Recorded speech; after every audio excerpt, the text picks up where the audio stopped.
To be able to do the environmental works we've been able to do, we need to have good market signals that meant that we're going to get rewarded for what we've done.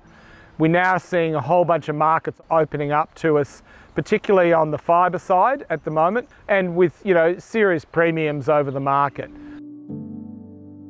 My name's Mark Wootton. We farm at Jigsaw Farms, which is in southwest Victoria, just north of Hamilton. We're a high input, high output operation. We reached carbon neutrality in 2011, predominantly through having trees. We started here in 1996 and with a pretty blank landscape. We were keen to improving, from a production point of view, our lambing percentages and our calving percentages, and we realised by doing shelter belts we could help that by taking out the worst of the weather risk. We also at the same time decided that we wanted to move into a perennial pasture-based system, and we also wanted to make sure that we utilise the rainfall that matched the needs of the animals. We've doubled our carrying capacity in that time. We've at the same time reached carbon neutrality by having trees in place. We've also done extensive work on laneway efficiency, so we've dropped the amount of labour we need, and we've also increased our deep water storage, which allows us to ride through any potential to do with long dries or droughts. And we've also put in a fully reticulated water systems. But that's taken 25 years of evolution to get there. It wasn't done overnight. The carbon neutrality story is, well, it's threefold really. One is you can change the animal behaviour so it's more efficient. So by having higher fecundatory levels, i.e. more lambs or calves on the ground, you have only one maternal unit producing that, so naturally your carbon footprint drops. Your economics also improve because you've got more lambs and more calves to sell. On a practical level, there's a limit to what we can do to change that ruminant behaviour of an animal at this stage. And so the way we do it is by planting trees on farm which sequests the equivalent of the emissions that the livestock produce. And there's about 670 hectares of trees we've planted, and half of those are to agroforestry or high value saw logs, and half of them to permanent revegetation. And the soil carbon is another add-on there, because you get good soil carbon, you get high productivity. The other aside with the whole thing to do with it is the co-benefits. Like if we analyse any one thing we did on its sole, on one factor, i.e. carbon, or B, shelter, or C, biodiversity gains, none of them stack up on their own. They only stack up when you do them in combination, and that's where the co-benefits are really significant.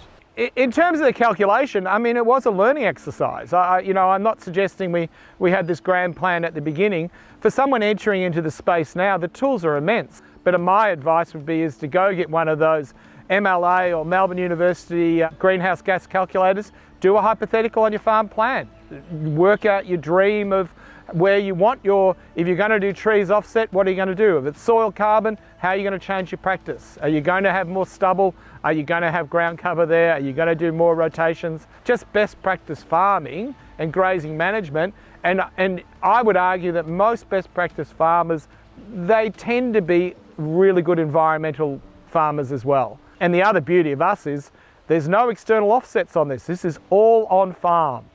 And so it's a closed loop in terms of what we do. My advice to people is you want to be really careful about selling your carbon credits to third party, because there might be a big enough premium on the product you're selling in the future that you want to keep them for yourself. In terms of animal welfare practices, we have gone through a number of changes in that 25 years. We ceased mulesing. We went through freeze branding as an interim step, and we've been breeding for plainer bodied, low fly risk sheep.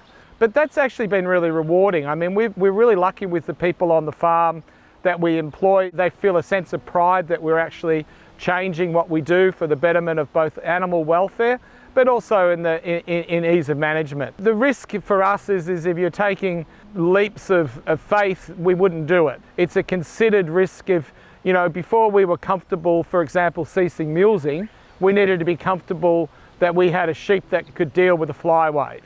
And we also had to be happy that we understand the technologies, because we've got, you know, at certain times a year with lambs, we'd have 40,000 ewes and lambs on the farm. We had to be able to process large volume very quickly. So it's a constant learning exercise.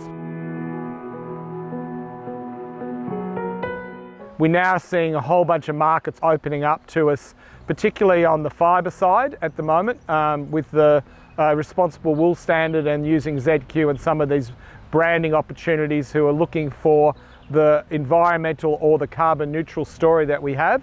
And we're in that space now where we're increasing amount of our clip is going that way, and with, you know, serious premiums over the market.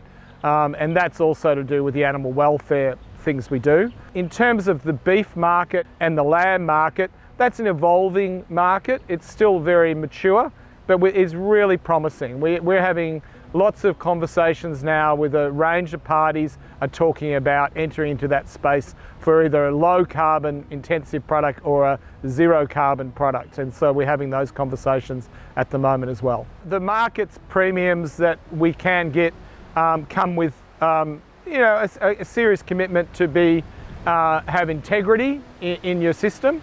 And through that, you need to have traceability. We do that through a range of accreditation schemes. From a meat point of view, you have to get your carbon neutrality signed off by third parties, and there's a number of ways of doing that.